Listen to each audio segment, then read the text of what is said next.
Domestic violence comes in many forms, and oftentimes out of the blue. Today, let's find out about any warning signs and ways to help those suffering from domestic abuse with our guest, Jacqueline Apsler. Jacqueline is the Executive Director of the Domestic Violence Services Network, which partners with Emerson Hospital to support those who may be experiencing domestic violence. This is Health Works Here, the podcast from Emerson Hospital, and I'm Deborah Howell. Welcome, Jacqueline. Well, welcome to you, too. Thank you for having me on today. I'm really pleased to be here. We're very happy to have you and honored. So really, what is domestic violence? Is it always women who are impacted, or can anyone be affected? Anyone could be affected. It truly is a situation of power and control where one person exerts power over another in order to be able to control just about every decision there is within that couple or family or situation. Women are clearly the most affected. Those are the ones that we see the most often. Easily 85 to 90% of our clients are women, and that's true across the board. But men can be impacted as well. You can have men who are actually being abused in same-sex relationships. They are abused sometimes by their own female partners, or they may be elders who are being abused by adult children or caretakers. So it really is across the board, and it's a very difficult problem to reach out for help for because it's so shaming and so incredibly private, so that women don't report enough, and you can imagine how much more difficult it is even for men, which is part of the reason why we don't see much. Of course. And are there any warning signs? Well, it's a very private experience. So the people who are victimized by it are very shamed by the experience. They don't want anybody to know about it. They often think that they are alone and isolated, and it's only happening to them, and somehow it's their fault, that they are responsible for this and can make it different or better or improve it if they just change some kind of behavior. So you're not going to see very clear signs. You're not going to necessarily see bruises and broken bones, which is what people associate with domestic violence. It's that psychological and emotional torture that's really difficult to assess or even to recognize. But if you have a friend who's becoming more distracted, if she or he is missing meetings with you or postponing meetings with you, are they feeling nervous and anxious? Are they really looking at their watch a lot or their phone, or they jump or get very anxious when, in fact, the phone rings or they get a text, or are they being texted constantly? Are they feeling watched? I mean, they're just subtle ways in which you're seeing some change in your friend. Primarily, you may not even be seeing your friend or your loved one or your family member as much as you used to, because the isolation is happening by the abusive partner. And you mentioned psychological aspects, so it's not always physical, right? Not at all. In fact, the psychological is far more difficult to heal from, and that is exactly what our clients will tell us who have suffered from both physical and psychological or emotional abuse. The bones will heal, the bruises will heal, but it's that psychological, the denigration, the humiliation, the constant belittling, it's the gaslighting, the manipulation, and the lying, that you lose trust in that person, but you also start to lose yourself. Your sense of self-worth diminishes. Your sense of agency and being able to make a decision, you're constantly criticized. That kind of abuse is incredibly debilitating. And on top of that, almost all of our victims or our clients have financial abuse. So they lose some level of ability to be able to take care of themselves or make some changes in their lives or even have any agency over almost everything that they're required to do. So it's a very subtle, powerful situation when you have an abusive partner who uses that kind of emotional abuse, which is consistent and constant. And cruel. How can I help someone if I think they may be experiencing domestic violence? It's difficult but easy, and that's the funny part, because it's very simple, but it's difficult to implement the very simple ways in which you can be helpful. Being very calm with your loved one, friend, family member, finding them, being able to spend time with them in a quiet place, a private spot, where you can maybe start to ask the question, how are things? Maybe I'm a little concerned about what I'm seeing in terms of, you seem nervous or you seem uncomfortable. Is there something I can do to help? And then being comfortable with silence, letting them maybe start their answer in that conversation, because it's very difficult. As I said, people are very shamed by this. They do not want to talk about it. They really feel responsible, like it's their fault. So they're not going to want to share that information unless they feel very comfortable and can trust the person they're with, which comes about by not blaming that person, listening without judgment, and even more important for us is not going to try to fix it for them. Jacqueline, what if I suspect someone I know is experiencing violence? Should I ask them if they are? And what's that conversation like? Well, it's as I was saying, try to ask them not so much about violence, not labeling it violence, not labeling the person a victim, definitely not demeaning the partner or the abusive partner, and trying not to, again, come up with solutions that you expect your friend to follow. Because, in fact, they really need to be able to make their own decisions. That's the power that's been taken away from them. Power is really all about being able to make decisions and follow through on them. And these people in these situations have had that completely stripped from them. So if you can just listen without judgment, without blaming them or the abusive partner, looking at the unhealthy behaviors and how it makes them feel, have them start talk about that a little bit, and then affirming them in ways that are authentic and really feel right, why you enjoy being with that person, why you think that person is actually, showing some strengths in terms of how they take care of their kids or the home or whatever it is they do well. So it's an authentic affirmation that gives them a sense of, that they feel good for that moment about themselves. Without making suggestions, that's got to be hard for a lot of people. That is almost the hardest thing we do. We work a lot with our volunteer advocates in our particular program, and the hardest thing to teach people to do, next to also not judging and blaming, is truly to not try to fix it. Are we not reared as friends to do something for your friend, to fix it for them, to give them solutions? I mean, that's how we're trained to be with our people we care about. And in fact, that's really the hardest thing not to do for these people. It's not the best thing. You start taking over the role of the abusive partner who's making all the decisions for that person, telling them what to do and expecting them to carry it out. And that's not the role you want to play. Sure, that's one more thing, one more person they have to answer to. Okay, got it. What are some resources in the community that can help? There's certainly a number of online resources. There's the National Coalition Against Domestic Violence, ncadv.org, and there's locally in Massachusetts, there's janedoe.org, joinonelove.org, and there's certainly our website, dvsn.org.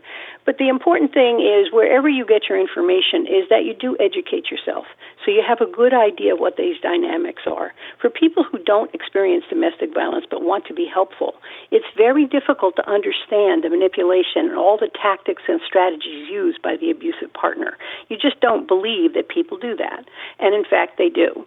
So learn about that. Learn about the impact of that. Learn about the impact on children, because often our clients will have trouble protecting or understanding where they are in this situation. But when they start to learn or understand how the impact on their children who are witnessing this tension in the home and abuse in the home, or maybe even identifying with it, it kind of galvanizes them sometimes to really make those hard decisions. One of the more important things that you really should not be telling your friend is to get out of the situation.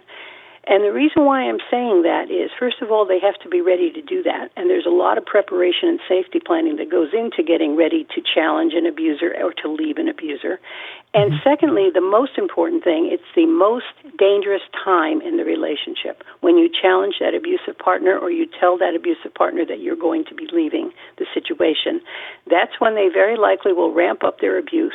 And abuse always escalates anyway. But if you're now challenging that person, they're ramping up that abuse, and they may actually get to the point of lethality. In Massachusetts alone, when we look back on the number of people who are murdered every year, and in fact, nationally, 3 women a day are killed by their partner. So when we look in Massachusetts and we look back on those cases, you would see, if just by my count alone, a good 2/3 of them are people who have already either left their partner, divorced their partner, living separately from their partner, have threatened to leave, or are thinking about it in ways that the partner is aware of.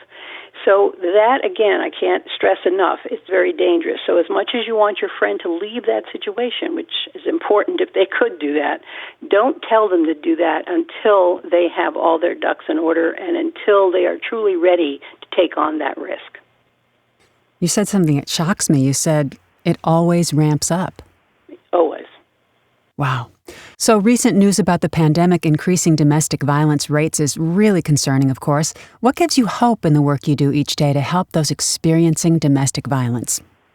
Well, yes, the pandemic has been just an overwhelming layer of toxic stew for everyone because you're trapped in a situation. Many times you're trapped with your abusive partner or they have extremely easy access to you. So, yes, you're trapped. You're trapped with your children that you have responsibility for. You're trapped with the fact that you just can't even get basic needs met, or you may have lost your income or it's been reduced significantly.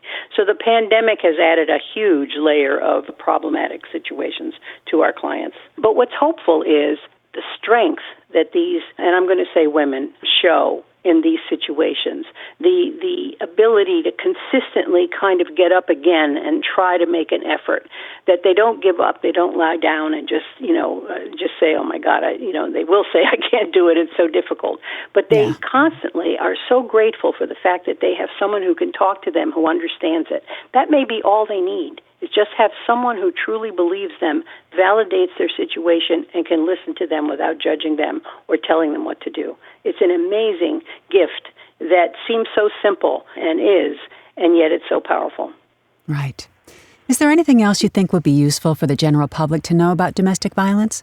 I think the fact that it's far more prevalent than people really give credit to it. It's in our suburban world. Most of our clients come from our suburban world because that's sort of where we're based, and we actually work with a lot of our police departments and the hospital, as you know, et cetera. And it is incredibly prevalent here, as it is anywhere. It crosses all socioeconomic levels. It crosses all cultures.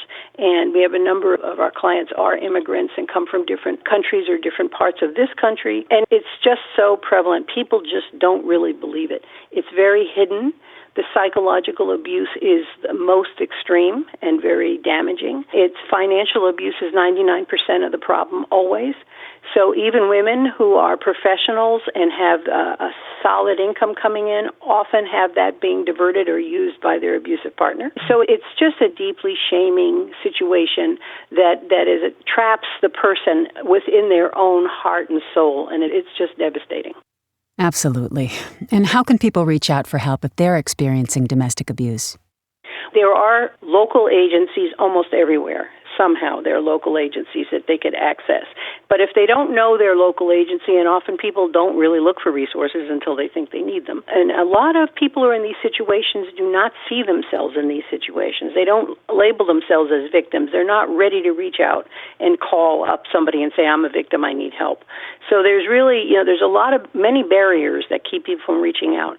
But when they're ready to do so, there's a number of things online. I mentioned the ncadv.org. That's the National Domestic Hotline. In Massachusetts, it's janedoe.org.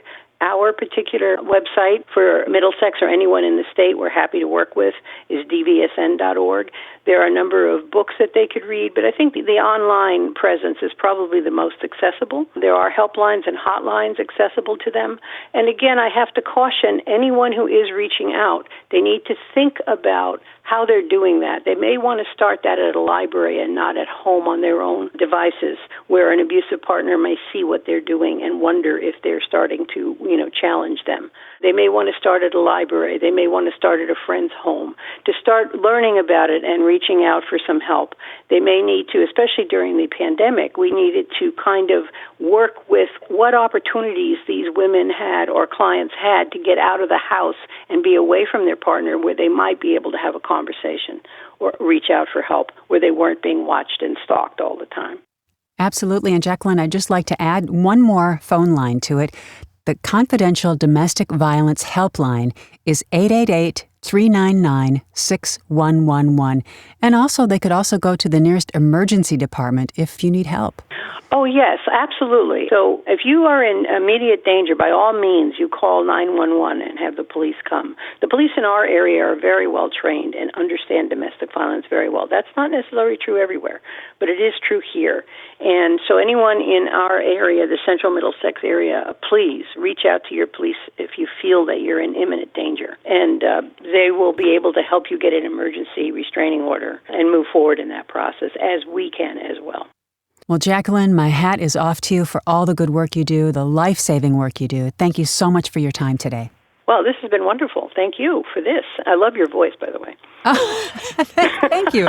And that is the fabulous Jacqueline Apsler, Executive Director of the Domestic Violence Services Network, doing great work every single day.